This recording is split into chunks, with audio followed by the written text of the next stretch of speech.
Hello and welcome to Sports Mole's Football Shorts. I'm Barney Corkhill. I'm here with our football editor Matt Law. We've got a very special guest on the show this time. We've got former Manchester United midfielder and a Premier League title winner in Luke Chadwick. Great to have you on, Luke. Thanks for joining us. No worries. Thanks for having me. I think we'll get straight into it. We'll talk about United and everything a bit later because we've got plenty to talk about there. But we'll start with the project you're involved in now at the moment. So it's called Football Fun Factory. Why don't you give us a quick rundown of what you do?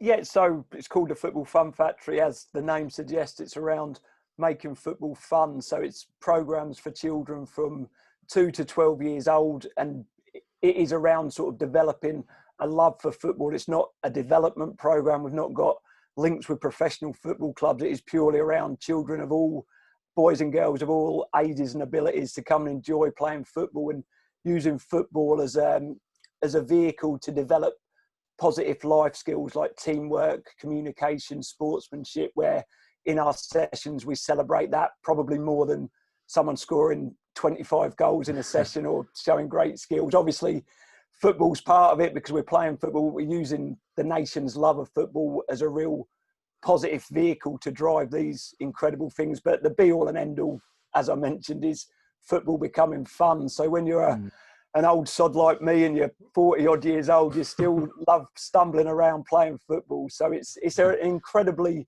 rewarding organisation to be involved with and something that I'm really thoroughly enjoying at the moment. So how long has it been? Sorry, go on, Matt. So I was going to say, no, it says it in the name, Luke, the fun factory. How important do you think that is, in a world where, not just football, I'd say, all walks of life, there's a lot of pressure, isn't there, on, obviously you'll know better than anyone about pressure on young players, but to have that enjoyment at that age and making it, make it an enjoyable thing, not making it so pressurised, and that's got to help in the long run, doesn't it? Oh, definitely. I think particularly in them formative years when you're just getting involved with a game, it has to be fun, otherwise you're not going to carry on doing it. I think when I look back over my life, obviously I've had great moments being a professional footballer, but things that always spring to my mind is when I was a 8, 9, 10-year-old kid running around on the pitch with my mates. I don't remember the coach giving me any incredible tactical information that made me a better footballer, but he made it fun, which in the end gave me the opportunity to not be a footballer, but still love football as much as I do at the age I am now. And how long have you been involved in this? And how many schools or classes are there around the country at the moment? So I've been involved just over a year now. So I used to work, when I finished playing, I started working in the academy at a professional football club and obviously was privileged to work with fantastic people and fantastic players. But for me, the game just gets professionalised a little bit too early and you maybe lose sight of what the game's all about. It becomes about just becoming a professional footballer and not really enjoying that journey that you're on as a young person and really making the most of that situation. So that's probably the reason I jumped on board with 2 former colleagues of mine who were the co-founders. In terms of, we're growing really quickly. It's a franchise organisation, so we're up to, I think we've got 14 now, and in talks with people all over the country about coming on board as head coaches. And our sort of huge ambition is to be the biggest football coaching organisation in the world eventually, which obviously we're humble enough to know we're nowhere near that at the moment, but that is what we want to do. That's what our ambition to do, and more importantly, have millions of kids running around all over the world enjoying football, we've got quite a distinctive blue and yellow kit that the children wear, and everything about it is really positive and really fun. So that's where we're at the moment, and that's what we hope to do sometime in the future. That's fantastic, I think, isn't it? Like you say, especially in this current climate in the world, everyone's a bit unsure and everything, isn't there? And to have that enjoyment is obviously a great thing to have. But if we could go on to United, if that's okay, Luke. Obviously, it was a good win last night in the cup, but obviously there's still transfer issues. I mean, what's your opinion on the situation? Obviously, Gary Neville came out, didn't he, yesterday on Twitter and was very, very critical of those in charge, Matt Judge, Ed Woodward, the board, in terms of getting deals done. For you, what is the priority in the transfer market? Is it Sancho? Is it a left back? Is it a centre back? If you were in charge of that, what would you be looking to do there? Well, I think for the club to really compete it probably needs more than one signing. I think it's going to take 2, 3, 4 players for the club really to compete. I think Jadon Sancho would be a huge signing. It might be they've got gifted players in that position already, but Jadon Sancho is a talent that doesn't come along very often. An English player, plays in wide areas, looks like a Manchester United players from years gone by, where you think about George Best, Ryan Giggs, Cristiano Ronaldo. You'd put him, not at the moment, but in the future, potentially of a similar ilk to them players, who's going to really appease the fans that are obviously getting hugely frustrated at this moment in time with the lack of activity. I mean, I don't know enough about the top end and the running a club to know why things aren't going to plan, but they're certainly not at the moment. I think the defensive issues are a problem. You watch Liverpool play and you watch the way they press so high.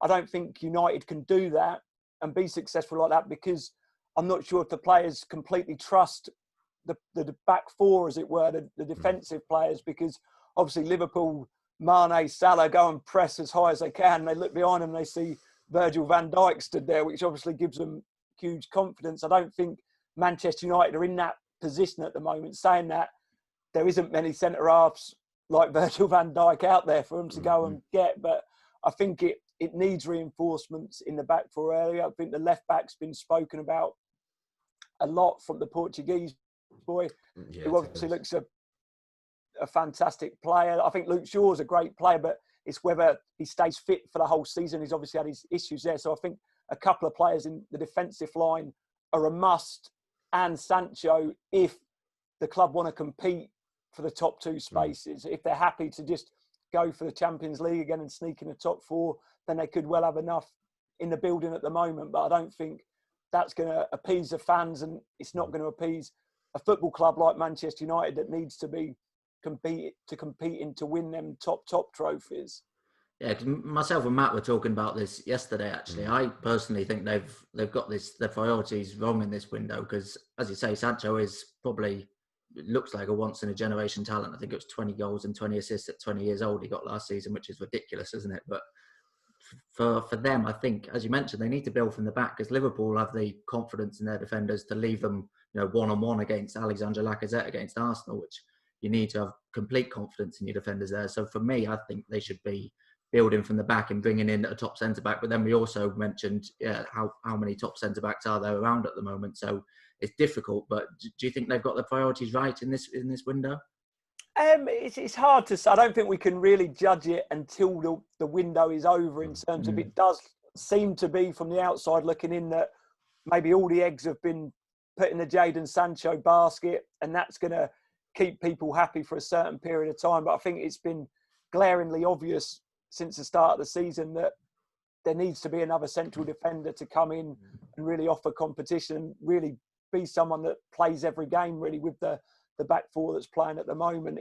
It does seem to be a little bit reactive in terms of there doesn't seem to be a huge recruitment plan there of what happens. It seems to be someone might become available and United go and try and get him. Obviously, Van der Beek's a hugely talented football player, but you wonder where he's going to play, because I assume Bruno's going to play every game. I assume Pogba's going to play every game. And to play, we talk about the issues in the back four. If it's a Van der Beek, Bruno, Pogba in front of them, it doesn't offer a huge amount of protection to the back four. So you look at the likes of Matic or McTominay, who surely have to play at the moment to protect and play in that defensive role to protect the back four to a certain extent. We were speaking about this yesterday, weren't we, Barney? We were actually racking our brains. I don't know what your opinion on it, Luke, but who do you think the second best centre-back in the Premier League is? Because obviously if we understand that Van Dijk is the best, I was thinking maybe a fit Laporte at City, if he's fit and firing. Apart from that, and Barney spoke about world football, there seems to be a real lack of outstanding centre-backs. Obviously Koulibaly's been mentioned at Napoli. There's a few others. Obviously City have just bought Diaz, haven't they, from Benfica, who's obviously a talent. But there does seem to be, obviously, from your playing days, and then you think about the Rio Ferdinand, Vidic, Terry, Carvalho at Chelsea, players like that. There seems to be a lack at the moment, doesn't there, of real top-draw centre-backs? Yeah, definitely. I think you mentioned Laporte there, who looks, he is a fantastic player, and probably is the one that you'd say is close to Van Dijk. I think in terms of the way coaching's gone, coaching education, you don't see as many fantastic centre-backs come through. I remember back when I was coming through, we was spoilt for choice really with the amount of centre-backs that were coming through of a similar age to me, the likes of Rio Ferdinand, John Terry, Jamie Carragher, all these wonderful defenders that the players that we see to come through the academies, the top academies into the young England teams are hugely gifted, creative players, the likes of Hudson-Odoi, Sancho. That seems to be the player that we're creating at the moment. When it comes to world football, I was of the opinion that De Ligt should have been someone that Manchester United broke the bank to get, really, because he obviously had not done incredibly well at Juventus, but I'm sure he's going to be a top player. And he was available at the time when Ajax obviously had a great season, and he would have been a United sort of signing that still had work to do, but they could have turned him into that world-class centre-back. But I completely agree. It does seem to be a shortage of centre-backs in this day and age, and what we've, particularly in the UK, where we were treated to the incredible defenders at the time. I forgot even the likes of Wes Brown, Ledley King, who were top defenders, and they were all sort of coming through at the same sort of time. Do you think, as someone who's sort of involved in coaching youngsters now as well, is that maybe to do with the shift in football philosophy, maybe even towards, Guardiola and Klopp's passing style, where they like to play out from the back, and players are much more valuable now if they're good on the ball rather than actually good at old-fashioned defending? Yeah, I think that is part of it. Obviously, the way the game's changed over the years. I think obviously with kids coming through, you don't often see children that want to be a defender, so they don't spend the time there. It's sort of a dying art, as it were, the way that people of the past have defended them central areas. And I do think it is something that is lacking at the moment. I don't know how to get around that, but it's certainly, I've never known a shortage of top centre halves throughout European football than we've got at the moment. Look, what about? Go on. Sorry, I was going to just speak about Ole Gunnar Solskjaer quickly. Obviously, he's someone that you obviously played with at United. That United tried. They tried Van Gaal, didn't they? They tried Mourinho. Two outstanding European pedigrees, and obviously Mourinho the Premier League as well. But obviously, it's always going to be a very, very tough job, isn't it, for someone that manager experience is quite limited. Obviously at Cardiff and Mulder as well. But how do you think he's doing? And do you think he will be given the time, like long term, to mould a team here? Obviously, it all depends on results. I think he should be. I think Manchester United, and this is probably me being a bit, obviously 'cause I've been there, is different to other football clubs in terms of the history of the club, the incredible managers that have come through and the longevity that they've had at the football club. Obviously, Sir Alex Ferguson, Matt Busby, etc. And it's different in terms of Van Gaal came in. I think David Moyes came in, and it was almost an impossible job, but they saw him as someone who could stay at the club long term in a similar ilk to Sir Alex Ferguson. Obviously, that didn't work out. And then Van Gaal and Jose Mourinho, obviously two incredible managers, but it never really sat right with the way Manchester United do things, because they are brought in not as a quick fix, but they don't stay they were never going to stay at the club for 10, 15 years. I think the way that they've gone with Ole is someone that would want to do that, and he's someone who's been brought up in the history of the football club. He's obviously learned huge lessons from Sir Alex Ferguson about the environment, the culture of the club, and building for the future. It's a results-driven industry. I'd like to see him given time, because I think that's what it's going to take. Because if Ole comes, someone will come in. What difference does it make immediately if someone comes in? Obviously, there's a lot of talk about Pochettino. When Ole was first brought in on a caretaker basis, I assumed that was because the deal was done with Pochettino and he was coming in the summer. But obviously, Ole done incredibly well. I think he needs to be given time, but the nature of the beast is if he doesn't get results, he won't, and then we're back to square one, and someone else comes in and the club try and go in a different direction. Did you see signs when playing with him that he would become a manager? I think it was always said, because he was so good coming off the bench, he was good at analysing the game and seeing where the strengths and weaknesses lie. Did you see the manager in him when you were playing with him? Probably not, in terms of it was a different a different game back then. If I think back to the change room that I was in for a short amount of time, you'd look at the likes of Gary Neville and Roy Keane, who were really vocal, and that was sort of a manager's job then, where it was more around driving a group of people. I think the game's changed now a lot, and it's around the relationships, probably more with individual players, where I think Ole has got really good soft skills to be able to deliver that. You see the likes of Pogba and Martial probably playing, particularly towards the end of last season, getting more out of them than any other manager probably did at the club. So I think he's got that ability, obviously, to be strong at times as well and to lead the group.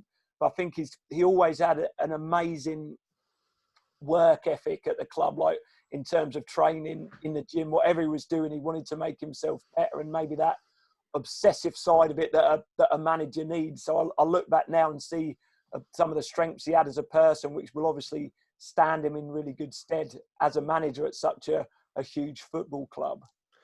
Just the final one on United from me, Luke. Obviously, the fact that you came through and played at that level, obviously we know the stats of players that are in the game and out the game by 23. You know, you played, I think it was 39 times for United, wasn't it? I mean, I watched the goal yesterday. I think it's the one where Beckham put you through, and you were in the white shirt, you know, and you scored. I think you posted it on your Twitter.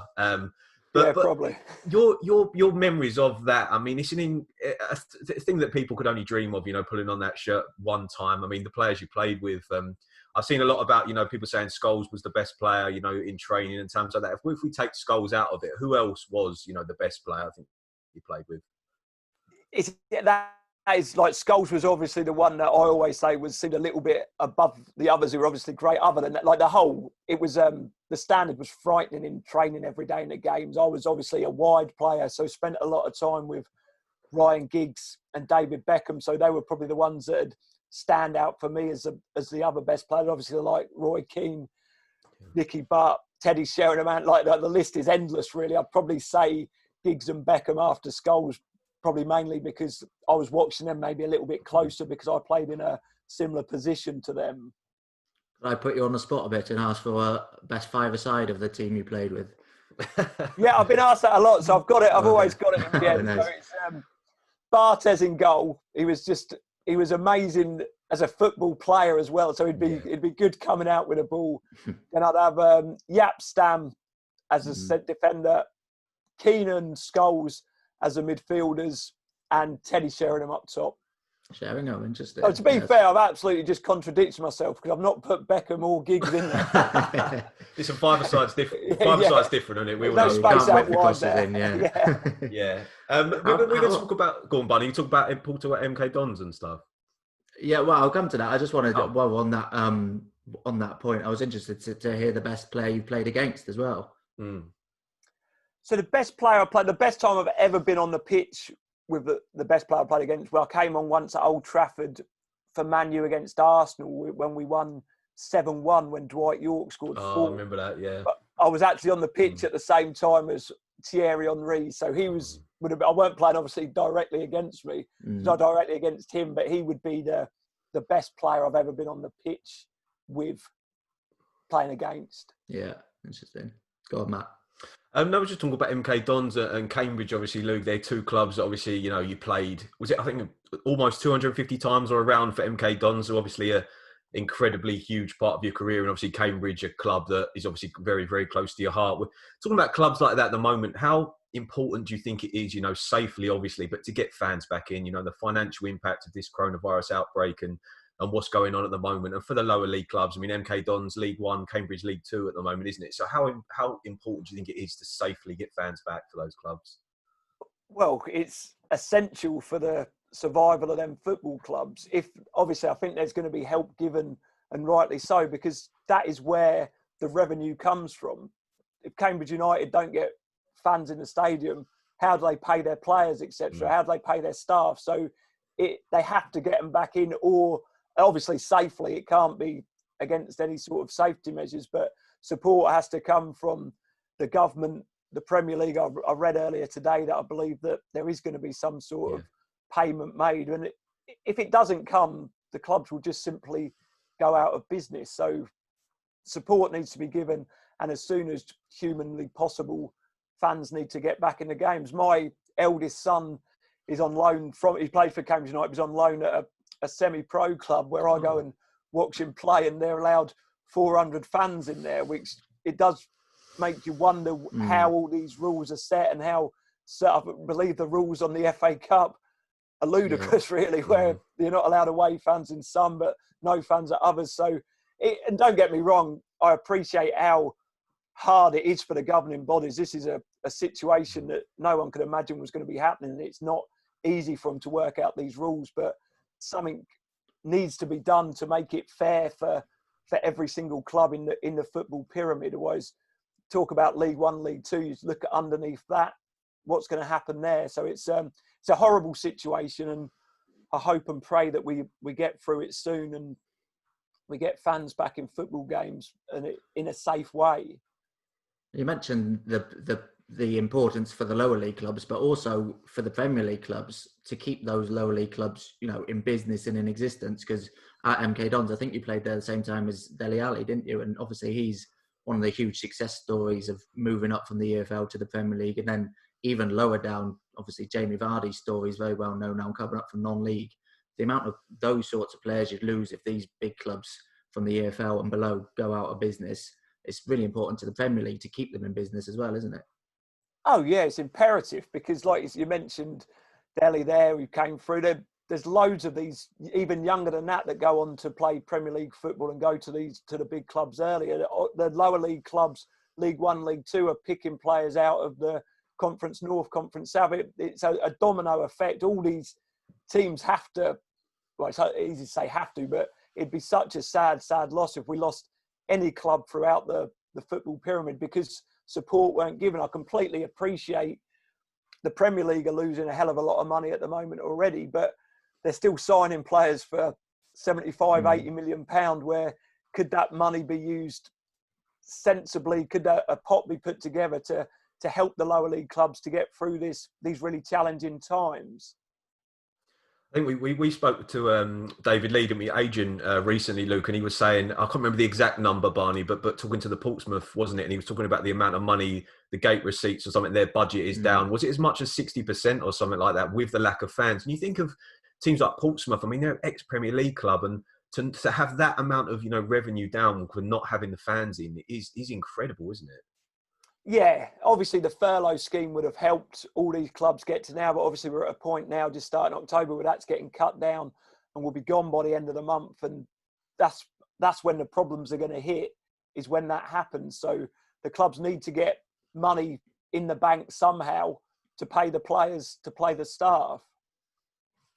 And just to bring it full circle as well, again, moving it back to Manchester United, does that sort of maybe explain a bit why they've been a bit coy in the transfer market so far? Because they don't know when fans are coming back in. And obviously, as you mentioned, they're losing a huge amount of money as well. The big clubs are losing massive sums of money, aren't they? So maybe Ed Woodward is being sensible rather than, just being a bit bad at his job and actually holding back with the big money and not splashing 109 million on Sancho.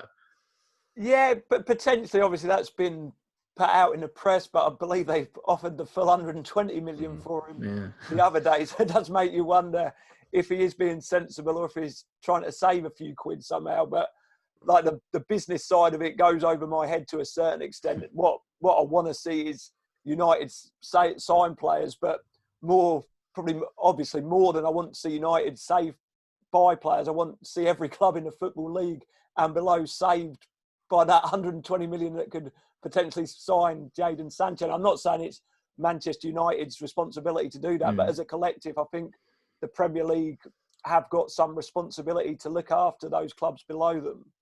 Yeah, I think it's even like things, isn't it, at the moment? There was a speak of Arsenal, making a lot of redundancies, and then within the next couple of weeks, announcing a new contract for Aubameyang, their highest paid player, which is obviously another issue that we won't go into now. But if I could put you on the spot, Luke, and say, for argument's sake, United were to sign Sancho and a left back, not a centre back, just Sancho and a left back, could you give me your top four? Who do you think? Would you think United would be in the top four? Do you think it would be second, third? I mean, if that happened, I think they'd be in the top four. I think they've got a chance of getting in the top four if they didn't sign anyone. Just how the league is, I think the whole situation, like no one looks has sort of come in, apart from Liverpool, who look like they're going to run away with it again. But none of the other top clubs look incredible. Chelsea have spent a lot of money, but are probably deceived to flatter a little bit in their performances. Man City had a really, really poor performance. They looked worse than United have on Sunday in the game. So I think it'll be the top two will be the same, Liverpool and City, and then I think United could easily get third place again as they did last year. But I don't know if third place is enough of what Manchester United want to achieve. How far do you think they are away from closing that gap to City and Liverpool, especially? Well, when I was watching, when lockdown was ended last season, the teams came back to play, I thought United looked like the best team in the Premier League for a period of 3-4 weeks, where in my head I'm thinking they could easily compete. And they've added to that with Van der Beek. Obviously, this season started and it seems to have gone back to the norm to a certain extent, where it looks quite flat. There's no real bite about them in or out of possession, which makes me think they're not at that level. But I do believe with a couple of signings, they could compete. Liverpool just look head and shoulders above everyone else, even at the start of this season. So obviously it's going to, I think it's as open it's been for a while from second onwards, because I think the whole situation, no crowds in the stadium, does spring up strange results from time to time. So it'll be interesting how the season starts. I think Ole's mentioned a fair few times that he sees them as maybe 2-3 weeks behind everyone else because of the pre-season, obviously playing late into the summer with the European competition. So I think it's probably right and fair to judge them when they get up to speed. But the Premier League's an unforgiving place where you don't really get 4 or 5 weeks to get your players up to speed, because the way that Liverpool collect points, you could be out of the hunt by then. I think obviously the game, I will mention that Barney's a Liverpool fan and we have a bit of it's not good times because obviously they're running away with it at the moment. But obviously a big game for United this weekend. It looks like Son might be out for Tottenham and obviously no Bow at the moment. If I could put you on the spot and give us a score prediction for the Tottenham game, that'd be good. I think it's going to be 1-1. I can't see a winner coming from it. I see Spurs, I'm for sure we've all watched the Jose documentary, and I'm sure that he'll get him wound up to anything going back to his former club, and he's going to want to go and get a result. And I think it will be a really tight game, but I fancy 1-1, and I fancy Kane to score for Spurs. I'd also be interested to get your take on Mason Greenwood, because Matt and I were talking about him yesterday, and as Matt just said, I'm a Liverpool fan, and I grew up watching Fowler's Hot 100, his first 100 goals for Liverpool. And some of the finishes in that were incredible. And Greenwood, as much as I hate to say it, sort of reminds me a bit of a young Fowler, the way he can just score from either foot, from anywhere, always gets a shot on target with a lot of power. It just looks like a natural finisher, doesn't it? Yeah, I've not really seen anything like it for years and years for what he can do. We got I've done a couple of games for MUTV, so my missus bought it so I can watch it at home, watch myself on telly. They had Mason Greenwood's goals when he was playing in the under 18s, under 23s, and it was like, wow! He's so comfortable on both feet, which obviously makes it a living hell for defenders because they don't know which way he's going to go, and he's got that uncanny knack, like Robbie Fowler, like Ole Gunnar Solskjaer, where they get their shot off so early and it goes through defenders' legs, and the keeper's completely unsighted. And to finish it that well at that age, like you say, I can't remember anyone since Robbie Fowler that has been able to do that at that sort of age. Do you think he'll go to centre forward at some point, Luke? Obviously, he's playing wide at the moment. Obviously, still a very young man. And Barney was speaking about United's options in the final third. Obviously, Agarlo's still there till January when his loan runs out. Martial, fantastic last year, but maybe a little bit cold this season. Not quite hit his form. Do you think Greenwood will eventually go to the middle? I think the game's changed a lot, where you sort of most teams play with the 7, 9, 11, and they sort of interchange a lot. I wouldn't say there's that many specific nines. You'll see Martial drift out to left and is quite comfortable playing in that 11 position. Rashford will come in, or Rashford will come to the right. And Green, I think he's got a lot of freedom playing in that sort of 4-2-3-1, where he can go and collect balls inside. And I think it's quite suited to him playing in them wide areas, the way that he likes to shift the ball both ways and get shots off. I'm sure he will spend time in the 9, but I don't think, like you think about Harry Kane, Aguero, that sort of player that are number 9s. I think the majority of other forward players in the league and are sort of quite comfortable playing along that front three and getting in different areas and making it harder for defenders to pick up and mark. Yeah, Luke, I think we could talk to you all day, but unfortunately, I think we're out of time now. But it's been fantastic chatting to you. Thanks so much for coming on. That's been a pleasure. Enjoyed talking to you both. Cheers. Thank you, Luke. Yeah, so you can subscribe to this podcast, remember, on all the usual channels and on YouTube now. So please be sure to do that. Matt and I will be back with our weekly score predictions. We've heard Luke's 1-1 for Man United versus Tottenham. Matt and I will continue our prediction. We'll be back with that tomorrow. So please be sure to tune in for that. And until then, thanks for joining us again. And we look forward to seeing you again soon.